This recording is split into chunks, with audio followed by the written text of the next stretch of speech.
Viewers, എല്ലാവർക്കും ദിജോസ് വേൾഡിന്റെ പുതിയൊരു വീഡിയോയിലേക്ക് സ്വാഗതം.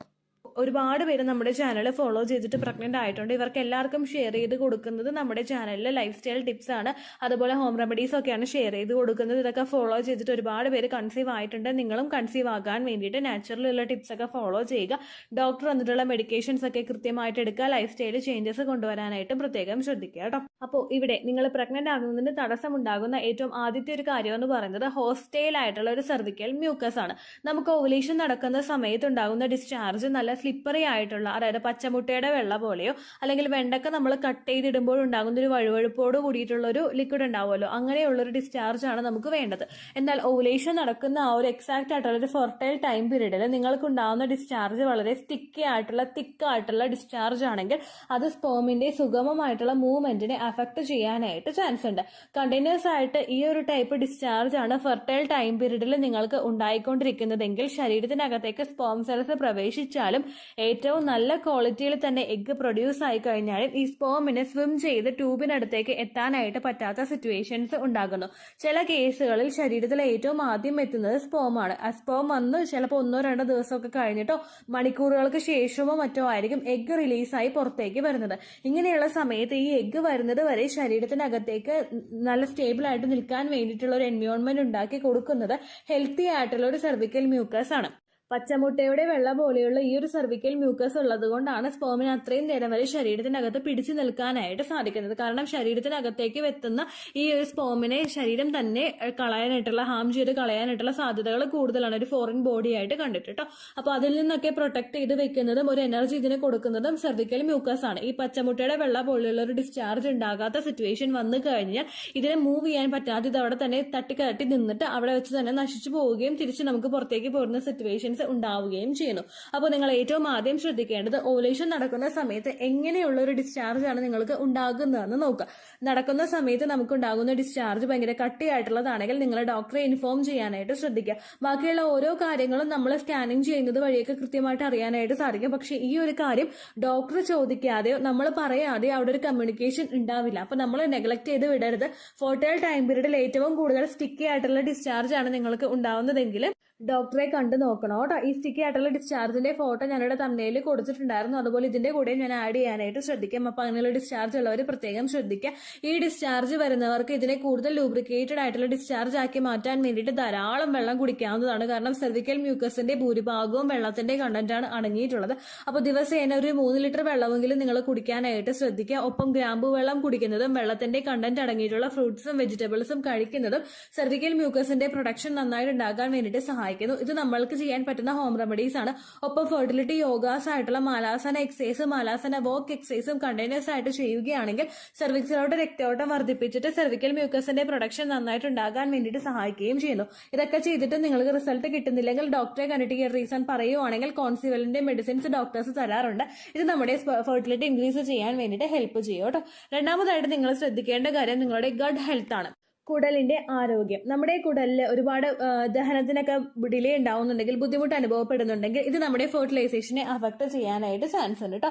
നമ്മുടെ കുടലിന്റെ ആരോഗ്യം നന്നായിട്ടല്ല ശരീരത്തിൽ നടക്കുന്നതെങ്കിൽ ശരീരത്തിൽ ടോക്സിൻസ് കൂടുതലായിട്ട് ഉണ്ടാവുന്നതിന് കാരണമാകുന്നു. ഇത് നമ്മുടെ ഫെർട്ടിലിറ്റിയെ ഇൻഡയറക്റ്റ് ആയിട്ട് ഡയറക്ട്ലി തന്നെ അഫക്ട് ചെയ്യാനായിട്ട് ചാൻസ് ഉണ്ട്. നിങ്ങളുടെ ഗട്ട് ഹെൽത്ത് നോർമൽ ആണോ എന്ന് അറിയാൻ വേണ്ടിയിട്ട് നിങ്ങൾ ശ്രദ്ധിക്കേണ്ട കാര്യം വയറിൽ ഇടയ്ക്കിടയ്ക്ക് അസ്വസ്ഥതകൾ ഉണ്ടാവുക, വേദന ഉണ്ടാവുക, അങ്ങനെയൊന്നും നിങ്ങൾക്ക് ഉണ്ടാകുന്നില്ലെങ്കിൽ, കോൺസ്റ്റിപ്പേഷൻ പോലുള്ള ബുദ്ധിമുട്ടുകളൊക്കെ നിങ്ങൾക്ക് ഉണ്ടാവുന്നില്ലെങ്കിൽ, അതുപോലെ ഗ്യാസിന്റെ പ്രകമ്പനം കൂടുതലായിട്ട് ശരീരത്തിൽ വരുന്നില്ലെങ്കിൽ ഏകദേശം കുടലിന്റെ ഹെൽത്തി ആയിട്ടായിരിക്കും പോകുന്നത്. എന്നാൽ അങ്ങനെ സംഭവിക്കുന്നില്ല എങ്കിൽ ഇത് നമ്മുടെ ഫെർട്ടിലിറ്റിയെ അഫക്ട് ചെയ്യാനായിട്ടുള്ള സാധ്യതകൾ വളരെയധികം കൂടുതലാണ് കേട്ടോ. അപ്പോൾ കുടലിന്റെ ആരോഗ്യം നിങ്ങൾ കൃത്യമായിട്ട് നോക്കുക. അങ്ങനെ എന്തെങ്കിലും ബുദ്ധിമുട്ടുകൾ, വയറിൽ ഇടയ്ക്കിടയ്ക്ക് വേദന വരുന്നുണ്ട്, പൊക്കിളിന്റെ ഭാഗത്തൊക്കെ വേദന ഉണ്ടാവുന്നുണ്ട്, ഗ്യാസ് കയറുന്നത് പോലെയും നെഞ്ചരിച്ചിൽ പോലെയൊക്കെ കണ്ടിന്യൂസ് ആയിട്ട് വരുന്നുണ്ട്, തുടർച്ചയായിട്ട് മോഷൻ പോകാനായിട്ട് വയറ്റിൽ നിന്ന് പോകാനായിട്ട് ബുദ്ധിമുട്ട് അനുഭവപ്പെടുന്നുണ്ടെങ്കിൽ അത്തരത്തിലുള്ള കാര്യങ്ങൾ കൂടി നിങ്ങൾ ഡോക്ടറായിട്ട് കമ്മ്യൂണിക്കേറ്റ് ചെയ്യാനായിട്ട് നോക്കുക. കാരണം നമ്മൾ വെറുതെ വിടുന്നതായിരിക്കുമല്ലോ, പക്ഷെ ഇതും ഫെർട്ടിലിറ്റി അഫക്ട് ചെയ്യാം കേട്ടോ. മൂന്നാമതായിട്ട് നിങ്ങൾ ശ്രദ്ധിക്കേണ്ട കാര്യം ഇറഗുലർ ആയിട്ട് വരുന്ന ഓവുലേഷൻ ആണ്. നമ്മൾ കൃത്യമായിട്ട് പ്രതീക്ഷിക്കുന്ന ഒരു ഡേറ്റിൽ ഓവുലേഷൻ ഉണ്ടാവാത്ത ഒരവസ്ഥ. നമ്മൾ എക്സ്പെക്ട് ചെയ്യുന്ന ഡേറ്റിനേക്കാളും ചിലപ്പോൾ 1-2 ദിവസം മേളിലോട്ട് പോവുകയോ 1-2 ദിവസം കീഴ്പോട്ടേക്ക് വരികയോ ചെയ്യുന്നത് ഒരിക്കലും ഹാർംഫുൾ ആയിട്ടുള്ള ഒരു കാര്യമല്ല. പക്ഷെ നമുക്ക് പ്രിഡിക്ട് ചെയ്യാൻ പറ്റാത്ത രീതിക്ക് ഓവുലേഷൻ പോകുന്നുണ്ടെങ്കിൽ അത് ഓവുലേഷന്റെ ഡേയ്സിനെയും ലൂട്ടിയൽ ഫേസിനെയും അഫക്ട് ചെയ്യാനായിട്ട് ചാൻസ് ഉണ്ട്. റെഗുലർ ആയിട്ടുള്ള ഒരു മെൻസ്ട്രൽ സൈക്കിൾ ഉള്ള ഒരാൾക്ക് ഈ ലൂട്ടിയൽ ഫേസിന്റെയും ഓവുലേഷൻ ഫേസിന്റെയും ഒരു ബാലൻസിലായിരിക്കും ഇത് പോകുന്നത്. ഇത് ഇറഗുലർ ആയിട്ട് പോകുന്ന സമയത്ത് നമ്മുടെ ഈസ്ട്രജന്റെയും പ്രൊജസ്ട്രോണിന്റെയും ബാലൻസിനെ അത് അഫക്ട് ചെയ്യാനായിട്ട് ചാൻസ് ഉണ്ട്. ഓവുലേഷൻ നടന്നു കഴിഞ്ഞാലും ഫെർട്ടിലൈസേഷൻ നടന്ന് ഇംപ്ലാന്റേഷൻ നടക്കാൻ വേണ്ടിയിട്ടുള്ള ഒരു ടൈം പീരീഡ് ശരീരത്തിൽ കിട്ടാത്ത സിറ്റുവേഷൻസ് ഉണ്ടാകുന്നു. അങ്ങനെ വന്നു കഴിഞ്ഞാൽ അത് നമ്മുടെ ഫെർട്ടിലിറ്റിയെ അഫക്ട് ചെയ്യാം. ഇപ്പോൾ നിങ്ങളുടെ മെൻസ്ട്രൽ സൈക്കിളിന്റെ ലെങ്ത് ഒരു 30 ഒക്കെ ആണെങ്കിൽ പീരീഡ്സിന്റെ 16ാമത്തെ ദിവസമൊക്കെ ആയിരിക്കും നമുക്ക് ഓവുലേഷൻ ഉണ്ടാകുന്നത്. എന്നാൽ നേരെ മറിച്ച് ഒരുപാട് ഇറഗുലർ ആയിട്ട് ഓവുലേഷൻ പോകുന്നു, അതായത് നമ്മളിപ്പോൾ പീരീഡ്സ് പ്രതീക്ഷിക്കുന്നതിനേക്കാളും 3-4 ദിവസം മുമ്പ് ഓവുലേഷൻ ഉണ്ടാകുന്നു, ദെൻ പീരീഡ്സിന്റെ ഡേറ്റ് ഒരുപാട് നീണ്ടു പോകുന്നു. അങ്ങനെയൊക്കെ വരുന്നുണ്ടെങ്കിൽ അത് നിങ്ങളൊരു കൺസേൺ കൊടുക്കേണ്ട കാര്യമാണ്. ഇറഗുലർ ആയിട്ടുള്ള ഓവുലേഷനും ലേറ്റ് ഓവുലേഷനും ഉണ്ടാകുന്നുണ്ടെങ്കിൽ നിങ്ങളുടെ ഡോക്ടറോട് പറയാനായിട്ട് ശ്രദ്ധിക്കുക. ഇങ്ങനെ വരുന്നത് നമുക്ക് കൃത്യമായിട്ട് ഫിസിക്കൽ കോണ്ടാക്ട് ചെയ്യാൻ പറ്റാത്തൊരു സിറ്റുവേഷൻസ് ബോഡിയിൽ ഉണ്ടാക്കുകയും പ്രഗ്നൻസി എന്ന് പറയുന്ന ഒരു കാര്യം ഒരുപാടൊക്കെ നീണ്ടു പോവുകയും ചെയ്യാനായിട്ട് കാരണമാകും കേട്ടോ. അപ്പോൾ അത് നിങ്ങൾ പ്രത്യേകം ശ്രദ്ധിക്കണം.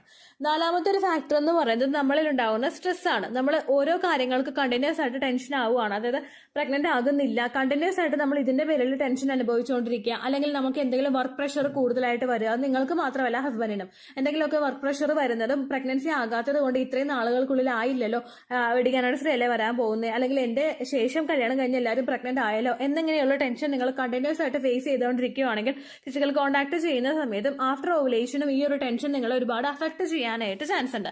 കണ്ടിന്യൂസ് ആയിട്ട് ഈ ഒരു ടെൻഷൻ അനുഭവിക്കുന്നത് നമ്മുടെ പ്രത്യുൽപാദന ഹോർമോൺസിനെയാണ് ഡയറക്റ്റ് ആയിട്ട് അഫക്ട് ചെയ്യുന്നത് കേട്ടോ. ആഫ്റ്റർ പീരീഡ്സ് നമുക്ക് ഈ ഇത്തരത്തിലുള്ള ടെൻഷൻ ഉണ്ടാവുന്നുണ്ടെങ്കിൽ FSH ഹോർമോണിന്റെ LH ഹോർമോണിന്റെ ഈസ്ട്രോജൻ ഹോർമോണിന്റെ പ്രവർത്തനത്തിന് എഫക്ട് ചെയ്യാം. ആഫ്റ്റർ ഓവുലേഷൻ ഈ ഒരു ടെൻഷൻ നമുക്ക് ഉണ്ടാവുന്നുണ്ടെങ്കിൽ പ്രൊജസ്ട്രോണിന്റെ ഒരു ഇൻക്രീസിനെയും ഇത് അഫക്ട് ചെയ്യാനായിട്ട് ചാൻസ് ഉണ്ട് കേട്ടോ. അങ്ങനെയൊക്കെ വന്നു കഴിഞ്ഞാൽ കോർട്ടിസോളിന്റെ പ്രൊഡക്ഷൻ കൂടുന്നതിനനുസരിച്ചിട്ട് നമ്മുടെ എല്ലാ ബാക്കിയുള്ള ആക്ടിവിറ്റീസും റീപ്രൊഡക്റ്റീവ് ഹോർമോൺസിന്റെ പ്രവർത്തനങ്ങളും സപ്രസ് ചെയ്യുന്നതിന് കാരണമാകുന്നു. കഴിവതും ആഫ്റ്റർ ഓവുലേഷൻ ഫേസ് ആണെങ്കിലും ആഫ്റ്റർ പീരീഡ്സ് കഴിഞ്ഞിട്ടുള്ള ഒരു ടൈം ആണെങ്കിലും നോർമൽ ആയിട്ട് നിങ്ങൾ ബോഡിയെ വിടുക. ഒരുപാട് ടെൻഷൻ ഉണ്ടാകുന്ന സമയങ്ങളിൽ ആ ഒരു സിറ്റുവേഷനിൽ നിന്ന് നിങ്ങൾ മാക്സിമം പുറത്തേക്ക് കടക്കാനായിട്ട് നോക്കുക. നിങ്ങൾക്ക് തന്നെ പുറത്തേക്ക് എക്സിറ്റ് ആവാനായിട്ട് പറ്റുള്ളൂ. വേറൊരാളെ എത്രയൊക്കെ മോട്ടിവേറ്റ് ചെയ്യാൻ ശ്രമിച്ചാലും നിങ്ങൾക്ക് അവിടെ എക്സിറ്റ് ആവാനായിട്ട് കുറച്ച് ബുദ്ധിമുട്ടുണ്ടാകും. അപ്പൊ നിങ്ങൾ തന്നെ ഈ ഒരു സിറ്റുവേഷനിൽ നിന്ന് പുറത്തേക്ക് വരണം. ഞാൻ ടെൻഷനായി ഇത്ര നാൾ വരെ ട്രൈ ചെയ്തിട്ട് എനിക്കൊന്നും കിട്ടിയില്ല, അപ്പൊ ഇനി ഞാൻ ടെൻഷൻ ഇല്ലാതെ ഒന്ന് ട്രൈ ചെയ്ത് നോക്കാം എന്ന് വിചാരിച്ചിട്ട് മാക്സിമം അതിൽ നിന്ന് പുറത്തേക്ക് ചാടാനായിട്ട് നോക്കുക. ടെൻഷൻ വരുന്നത് ഒറ്റയ്ക്ക് ഇരിക്കുന്ന സമയങ്ങളിലാണെങ്കിൽ നമുക്ക് നല്ല കമ്പനി തരാനായിട്ട് സാധ്യതയുള്ള ആളുകളുമായിട്ട് നമ്മൾ കൂടുതൽ ടൈം സ്പെൻഡ് ചെയ്യാനായിട്ട് നോക്കുക. അതല്ല നിങ്ങൾ ആയില്ലല്ലോ ഇതുവരെ, എന്താ ആവാത്തെ, ആർക്കാണ് പ്രശ്നം എന്നൊക്കെ ചോദിച്ചിട്ട് നമ്മളെ നെഗറ്റീവ് ആക്കുന്ന ആളുകളിൽ നിന്ന് നമ്മൾ സ്റ്റെപ്പ് ബാക്ക് ചെയ്യുക കേട്ടോ. അങ്ങനെയുള്ള ആളുകളോട്ടുള്ള കമ്പനി മാക്സിമം നിങ്ങൾ അവോയ്ഡ് ചെയ്യുക. അതുപോലെ തന്നെ നല്ല നല്ല ഹാബിറ്റ്സ് നിങ്ങൾ കൊണ്ടുവരാനായിട്ട് നോക്കുക. നമ്മൾ വീട്ടിലെ ജോലികളൊക്കെ ചെയ്തിട്ട് വീട്ടിലിരിക്കുന്ന ആളുകൾക്ക് ഫ്രീ ടൈം കിട്ടുമ്പോൾ നമ്മൾ ഒരുപാട് കാര്യങ്ങൾ ആലോചിച്ച് പോകും. അതിനർത്ഥം ഫുൾ ടൈം വീട്ടിലെ ജോലി ചെയ്തിരിക്കുക എന്നുള്ളതല്ല കേട്ടോ. നമുക്ക് മാക്സിമം മൈൻഡ് പോസിറ്റീവ് ആവുന്ന തരത്തിലുള്ള കാര്യങ്ങൾ ചെയ്യുക. നല്ല ബുക്സ് ഒക്കെ വായിക്കുക, ഗാർഡനിങ് ചെയ്യുക, അല്ലെങ്കിൽ എന്തെങ്കിലും ഹോബീസ് നിങ്ങൾക്ക് ഉണ്ടെങ്കിൽ അത് മാക്സിമം ഒന്ന് മോട്ടിവേറ്റ് ചെയ്ത് എടുക്കാനായിട്ട് നോക്കുക. അങ്ങനെ സ്ട്രെസ് മാക്സിമം നിങ്ങൾ കുറച്ച് കഴിഞ്ഞാൽ ഉറപ്പായിട്ടും ആ ഒരു വ്യത്യാസം നിങ്ങളുടെ തല മുതൽ പാദം വരെയുള്ള ഭാഗത്ത് നിങ്ങൾക്ക് ഫീൽ ചെയ്യാനായിട്ട് തുടങ്ങും കേട്ടോ. അങ്ങനെ ഒന്ന് പ്രഗ്നൻസി ട്രൈ ചെയ്ത് നോക്കുക. സ്ട്രെസ്സിൽ കൂടെ നിങ്ങൾ നിൽക്കുവാണെങ്കിൽ ഒന്നും കിട്ടാൻ പോകുന്നില്ല എന്ന് നിങ്ങൾ കൃത്യമായിട്ട് മനസ്സിലാക്കണം കേട്ടോ. അടുത്തൊരു കാര്യമാണ് ലോ പ്രൊജസ്ട്രോൺ എന്ന് പറയുന്നത്. പ്രൊജസ്ട്രോൺ ഹോർമോൺ ആണ് നമുക്ക് ഇംപ്ലാന്റേഷൻ നടക്കാൻ വേണ്ടിയിട്ട് സഹായിക്കുന്ന ഒരു ഹോർമോൺ. ഈ പ്രൊജസ്ട്രോണിന്റെ ബാലൻസ് ശരീരത്തിൽ ഇല്ല എങ്കിൽ ആഫ്റ്റർ ഓവുലേഷൻ പ്രഗ്നൻസി പിടിച്ചു കിട്ടാനായിട്ട് ഒരുപാട് ബുദ്ധിമുട്ടുകൾ ഉണ്ടാകും. ഓവുലേഷൻ കഴിഞ്ഞു കഴിഞ്ഞാൽ പിന്നെ എൻഡോമെട്രിയൽ ലൈനിങ്ങിനെ നല്ല തിക്കഡായിട്ട് മെയിൻറ്റെയിൻ ചെയ്യുന്നതിനും പീരിയഡ്സ് വരാതെ മെയിൻറ്റെയിൻ ചെയ്ത് കൊണ്ടുപോകുന്നതും പ്രൊജസ്ട്രോണിന്റെ ഹോർമോൺ ആണ്. ഈ പ്രൊജസ്ട്രോൺ ഹോർമോണിൽ വ്യത്യാസം വരുമ്പോൾ അതിന്റെ വാല്യൂ കുറഞ്ഞു പോകുന്നതിനനുസരിച്ചിട്ട് ഇംപ്ലാന്റേഷൻ നടക്കാനായിട്ടുള്ള ചാൻസസ് കുറയും. നമ്മൾ എക്സ്പെക്ട് ചെയ്യുന്ന ഡേറ്റിനേക്കാളും നേരത്തെ പീരിയഡ്സ് ഉണ്ടാകാനായിട്ട് കാര്യങ്ങൾ ഉണ്ടാകും. പ്രിമെൻസ്ട്രൽ സിംറ്റംസ് ഭയങ്കര വേഴ്സ് ആയിട്ട് ഭയങ്കര കൂടുതലായിട്ട് ഉണ്ടാകുന്ന സിറ്റുവേഷൻസും ഉണ്ടാകും കേട്ടോ. അപ്പൊ അതൊക്കെ ഒന്ന് അവോയ്ഡ് ചെയ്യാൻ വേണ്ടിയിട്ടുള്ള കാര്യങ്ങൾ നമ്മൾ തുടക്കം മുതലേ ചെയ്തു പോകുന്നതൊക്കെ നല്ലതായിരിക്കും. നമുക്ക് ലൂട്ടിയൽ ഫേസിന്റെ ലെങ്ത് കുറയുന്നു എന്ന് തോന്നിക്കഴിഞ്ഞാൽ, അതായത് ഓവുലേഷൻ കഴിഞ്ഞിട്ട് ഒരു 10ാമത്തെ ദിവസം അല്ലെങ്കിൽ ഒരു 8ാമത്തെ ദിവസം മുതലൊക്കെ സ്പോട്ടിങ് പോലെ സ്റ്റാർട്ട് ചെയ്യുന്നു, പിന്നീട് നേരത്തെ തന്നെ പീരിയഡ്സ് ആകുന്നു, അങ്ങനെയുള്ള ബുദ്ധിമുട്ടുകളൊക്കെ വന്നു കഴിഞ്ഞാൽ നിങ്ങൾ ഇമ്പോർട്ടൻസ് ശരീരത്തിന് കൊടുക്കണം. ഉടനെ ഡോക്ടറെ കണ്ട് പറയാനായിട്ടൊക്കെ നോക്കണം. കാരണം ഫെർട്ടിലൈസ്ഡ് ആയിട്ട് വരുന്ന എംബ്രിയോയ്ക്ക് നല്ല ക്വാളിറ്റി ഉണ്ടെങ്കിൽ കൂടി തന്നെ അതിന് വളരാൻ വേണ്ടിയിട്ടുള്ള സിറ്റുവേഷൻസ് ഇല്ലാതെ വരുന്നു. എംബ്രിയോ അറ്റാച്ച് ആകുന്ന എൻഡോമെട്രിയൽ ലൈനിങ് ഷെഡായി പോയി കഴിഞ്ഞാൽ പിന്നെ അതിന് പിടിച്ചു വളരാനായിട്ട് സാധിക്കില്ലല്ലോ, നമുക്ക് പ്രഗ്നൻസി നഷ്ടമായി പോവില്ലേ.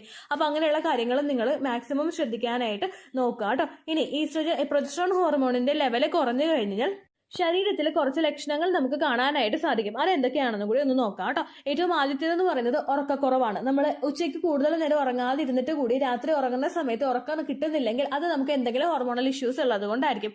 രണ്ടാമത്തേത് കൂടുതലായിട്ടും ആൻസൈറ്റിയും ഡിപ്രഷനും ഒക്കെ കണ്ടിന്യൂസ് ആയിട്ട് വരിക.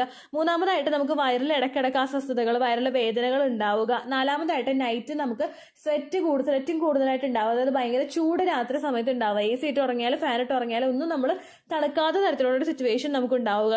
പിന്നെ ഉണ്ടാവുന്ന ഒരു ബുദ്ധിമുട്ടാണ് മൂഡ് സ്വിങ്സ് എന്ന് പറയുന്നത്. മൂഡ് സ്വിങ്സ് എന്ന് പറയുമ്പോൾ നമുക്ക് പെട്ടെന്ന് ദേഷ്യം, കരച്ചില്, അങ്ങനെയുള്ള കാര്യങ്ങളൊക്കെ കണ്ടിന്യൂസ് ആയിട്ട് ശരീരത്തിൽ ഇങ്ങനെ വന്നുകൊണ്ടിരിക്കുക, നമ്മുടെ മൈൻഡിൽ ഒരുപാട് വന്നുകൊണ്ടിരിക്കുക. പിന്നെ ഹോട്ട് ഫ്ലാഷസ്, പകൽ സമയത്ത് നമുക്ക് ഭയങ്കരമായിട്ട് ചൂടുണ്ടാവുക, ടെമ്പറേച്ചർ ഉണ്ടാവില്ല, പനി ഉണ്ടാവില്ല, പക്ഷെ ഭയങ്കര ചൂട്, അങ്ങനെയുള്ള സിറ്റുവേഷൻ കൂടുതലായിട്ട് ഉണ്ടാവുന്നത് പലപ്പോഴും ഉണ്ടാവും കേട്ടോ. രാത്രി സമയത്ത് നമുക്ക് വേർക്കുന്നതോടൊപ്പം ഉണ്ടാവുന്ന ഒരു ബുദ്ധിമുട്ടാണ് ഈ ഹോട്ട് ഫ്ലാഷസ് എന്ന് പറയുന്നത്. അടുത്തൊരു ബുദ്ധിമുട്ട് നമുക്ക് ഉണ്ടാകുന്നത് വെയിറ്റ് ഗെയിൻ ആണ്. നമ്മൾ ഭക്ഷണം കഴിക്കുന്നില്ലെങ്കിൽ കൂടി തന്നെ വെയിറ്റ് നന്നായിട്ട് ശരീരത്തിൽ കൂടുന്ന സിറ്റുവേഷൻസ്, ഇത് നിങ്ങൾക്ക് ഉണ്ടാവുന്നുണ്ടോ എന്ന് നോക്കുക. പിന്നെ അടുത്ത ഏറ്റവും കൂടുതൽ നമ്മൾ ഇമ്പോർട്ടൻസ് കൊടുക്കേണ്ട ഒരു കാര്യമാണ് ഈ ഇറഗുലർ ആയിട്ടുള്ള മെൻസ്ട്രേഷൻ പോവുക. നമ്മൾ പ്രതീക്ഷിക്കുന്ന ഡേറ്റിനേക്കാളും ഒരുപാട് നേരത്തെ പീരീഡ്സ് ആവുന്ന സിറ്റുവേഷൻസ് നമുക്ക് ഉണ്ടാവുന്നുണ്ടെങ്കിൽ അത് നമ്മൾ ഇമ്പോർട്ടൻസ് കൊടുക്കണം കേട്ടോ. അപ്പൊ ഈ 5 കാര്യങ്ങളാണ് നമ്മൾ ഏറ്റവും കൂടുതൽ ബോഡിക്ക് പരിഗണന കൊടുക്കേണ്ട കാര്യങ്ങൾ. ഈ 5 ലക്ഷണങ്ങൾ നിങ്ങൾക്ക് കണ്ടിന്യൂസ് ആയിട്ട് വരുന്നുണ്ടെങ്കിൽ നിങ്ങൾ പ്രഗ്നന്റ് ആകാനായിട്ട് ശരീരം തന്നെ തടസ്സം നിൽക്കുന്ന സിറ്റുവേഷൻസ് ഉണ്ടാകും. അപ്പൊ മാക്സിമം ഈ സിറ്റുവേഷൻസ് ഒക്കെ കണ്ടു കഴിഞ്ഞാൽ നമുക്കിത് ചികിത്സിച്ച് മാറ്റാൻ പറ്റുന്ന ബുദ്ധിമുട്ടുകളെയോ അത് ക്യൂർ ചെയ്യാൻ വേണ്ടിയിട്ടുള്ള കാര്യങ്ങൾ നിങ്ങൾ തുടക്കം മുതൽക്ക് തന്നെ ചെയ്യാനായിട്ട് ശ്രദ്ധിക്കുക കേട്ടോ. ഇത്രയേ ഉള്ളൂ വീഡിയോ. യൂസ്ഫുൾ ആയി കാണുമെന്ന് വിശ്വസിക്കുന്നു. യൂസ്ഫുൾ ആവുന്നുണ്ടെങ്കിൽ ലൈക്ക് ചെയ്യുക, ഫ്രണ്ട്സിനൊക്കെ ഷെയർ ചെയ്ത് കൊടുക്കുക കേട്ടോ. എന്തെങ്കിലും സംശയം ഉണ്ടെങ്കിൽ നിങ്ങൾ കമന്റ്സിൽ ചോദിക്കുക. പണ്ടത്തെ വീഡിയോയ്ക്ക് കമന്റ്സ് ഇടുന്നവർക്ക് റിപ്ലൈ ലഭിക്കുന്നില്ലെങ്കിൽ ലേറ്റസ്റ്റ് ആയിട്ട് ഞാൻ ഏത് വീഡിയോ ആണോ അപ്ലോഡ് ചെയ്യുന്നത് അതിന് താഴെ കമന്റ് ഒന്ന് കോപ്പി പേസ്റ്റ് ചെയ്യാനായിട്ട് ശ്രദ്ധിക്കുക കേട്ടോ. അതുപോലെ ഓവുലേഷൻ ഡേറ്റ് കാൽക്കുലേറ്റ് ചെയ്ത് തരാനായിട്ട് റിക്വസ്റ്റ് ചെയ്യുന്ന ആളുകൾ എത്രയാണോ സൈക്കിൾ ലെങ്ത് അത് മെൻഷൻ ചെയ്യാനായിട്ട് ശ്രദ്ധിക്കുക. സൈക്കിൾ ലെങ്ത് എന്നതുകൊണ്ട് ഉദ്ദേശിച്ചത് ഓരോ മാസവും എത്ര ദിവസം കൂടുമ്പോഴാണോ ബ്ലീഡിങ് വരുന്നത് അതാണ് സൈക്കിൾ ലെങ്ത്. കഴിഞ്ഞ മാസം ഒരു 8-ാം തീയതിയാണ് ബ്ലീഡിങ് ആയതെങ്കിൽ ഈ മാസം 6-ാം തീയതിയാണ് ബ്ലീഡിങ് ആയതെങ്കിൽ കഴിഞ്ഞ മാസം 8-ാം തീയതി മുതൽ ഈ മാസം 6-ാം തീയതി വരെ എത്ര ദിവസമുണ്ടോ അത് കാലണ്ടറിൽ എണ്ണി തിട്ടപ്പെടുന്നതാണ് നിങ്ങളുടെ സൈക്കിൾ ലെങ്ത്. സൈക്കിൾ ലെങ്ത് നമ്മൾ കൃത്യമായിട്ട് കാൽക്കുലേറ്റ് ചെയ്യുകയാണെങ്കിൽ ഓവുലേഷൻ ഡേറ്റ് എളുപ്പത്തിൽ കണ്ടുപിടിക്കാൻ വേണ്ടിയിട്ട് ഒരുപാട് ആപ്ലിക്കേഷൻസും ഒരുപാട് ഓൺലൈൻ ആയിട്ടുള്ള വെബ്സൈറ്റുകളും ഇന്ന് നമുക്ക് അവൈലബിൾ ആണ്. പ്ലേ സ്റ്റോറിൽ പോയിട്ട് ഓൺലൈൻ ഓവുലേഷൻ ട്രാക്കർ എന്ന് ടൈപ്പ് ചെയ്ത് കഴിഞ്ഞാൽ നിങ്ങൾക്ക് അതുമായിട്ട് ബന്ധപ്പെട്ടിട്ടുള്ള ആപ്ലിക്കേഷൻസ് കിട്ടും. അത് പറ്റുന്നില്ല എങ്കിൽ ഗൂഗിളിൽ പോയിട്ട് ഓൺലൈൻ ഓവുലേഷൻ കാൽക്കുലേറ്റർ എന്ന് ടൈപ്പ് ചെയ്ത് കഴിഞ്ഞാൽ അതുമായിട്ട് ബന്ധപ്പെട്ടിട്ടുള്ള വെബ്സൈറ്റുകൾ നിങ്ങൾക്ക് കിട്ടും. അതിൽ നിങ്ങളുടെ ലാസ്റ്റ് മന്തിലെ മെൻസ്ട്രേഷന്റെ ഡേറ്റും ഒപ്പം ഞാൻ ഈ പറഞ്ഞ രീതിക്ക് നിങ്ങൾ കാൽക്കുലേറ്റ് ചെയ്യുന്ന സൈക്കിൾ ലെങ്ത്തും എൻ്റർ ചെയ്ത് കൊടുക്കുകയാണെങ്കിൽ നിങ്ങൾക്ക് കൃത്യമായിട്ട് ഓവുലേഷൻ ഡേറ്റ് കണ്ടുപിടിക്കാനായിട്ട് സാധിക്കും. ഫെർട്ടൈൽ ടൈം പീരീഡും നിങ്ങൾക്ക് കിട്ടും. അതായത് എത്ര ദിവസം മുതൽ കോണ്ടാക്ട് ചെയ്ത് തുടങ്ങിക്കഴിഞ്ഞാൽ നിങ്ങൾ പ്രഗ്നന്റ് ആകും എന്നുള്ളൊരു ഡേറ്റും നിങ്ങൾക്ക് പ്രോപ്പറായിട്ട് കിട്ടും കേട്ടോ. ഇത് കാൽക്കുലേറ്റ് ചെയ്യുന്ന സമയത്ത് സൈക്കിൾ ലെങ്ത് കാൽക്കുലേറ്റ് ചെയ്യുന്ന സമയത്ത് നിങ്ങളുടെ ആ ഒരു കലണ്ടറിൽ നോക്കി തന്നെ നിങ്ങൾ കാൽക്കുലേറ്റ് ചെയ്യുക. പല മാസങ്ങളിലും 30-31 ദിവസമുണ്ട്, അതുകൊണ്ടാണ് അങ്ങനെ പറഞ്ഞത്. ഒപ്പം നിങ്ങൾക്ക് ബ്ലീഡിങ് തുടങ്ങിയ ദിവസത്തിന് വേണം നിങ്ങൾ ഡേ 1 ആയിട്ട് എടുക്കാൻ വേണ്ടിയിട്ട്. സ്പോട്ടിങ് തുടങ്ങിയ ദിവസത്തിനെ, അതായത് ചെറുതായിട്ട് ഡിസ്ചാർജ് പോയി തുടങ്ങിയ ദിവസത്തിനെ നിങ്ങൾ കൺസിഡർ ചെയ്യേണ്ട ആവശ്യം ഇല്ല കേട്ടോ. അപ്പൊ ഇത്രയേ ഉള്ളൂ വീഡിയോ. അടുത്തൊരു വീഡിയോ ആയിട്ട് നമുക്ക് വീണ്ടും കാണാം. ബൈ.